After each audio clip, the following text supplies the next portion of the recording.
स्वागत है आपका हमारे एक नए वीडियो में। आज हम इसमें सेक्शन बी के क्वेश्चन देखेंगे, यानी खंड बा। खंड बा में कैसे क्वेश्चन पूछे गए हैं, ये तीसरा पेपर है।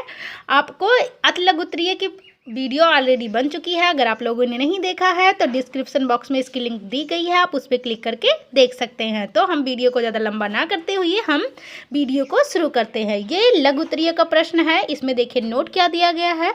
Attempt all question, give answer each question in about 200 word. Each question carries 8 mark. देखिए सभी प्रश्नों के उत्तर दीजिए। प्रत्येक प्रश्न का उत्तर लगभग 200 शब्दों में हो और प्रत्येक प्रश्न का अंक जो है वो 8 नंबर का है। ठीक है, तो हम क्वेश्चन देखते हैं। क्वेश्चन कैसे पूछा गया है। दूसरा क्वेश्चन पूछा गया है, शैक्षिक तकनीकी के विभिन्न रूपों का वर्णन कीजिए। अगर आपको ये वाला नहीं आता है तो आप नीचे वाला कर सकते हैं। साखी अनुदेशन क्या होता है, वर्णन कीजिए।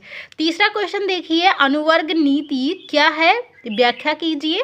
और अथवा करके दिया गया है, शिक्षण की विभिन्न अवस्थाओं का वर्णन कीजिए। और चौथा क्वेश्चन दिया गया है, बुनियादी शिक्षण प्रतिमान की व्याख्या कीजिए। शिक्षण अथवा करके दिया गया है, शिक्षण नीतियों की प्रासंगिकता की विवेचना कीजिए। पांचवा क्वेश्चन है, कोविड-19 के समय ई अधिगम की प्रासंगिकता की विवेचना कीजिए। अथवा करके दिया गया है। अगर आपको ये वाला नहीं आता है तो आप नीचे वाला कर सकते हैं। व्यवहार तकनीकी और संप्रेषण तकनीकी में अंतर लिखिए।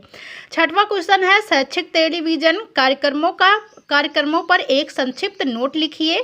अथवा करके दिया गया है। अगर आपको ये वाला नहीं आता है तो आप ये वाला कर सकते हैं।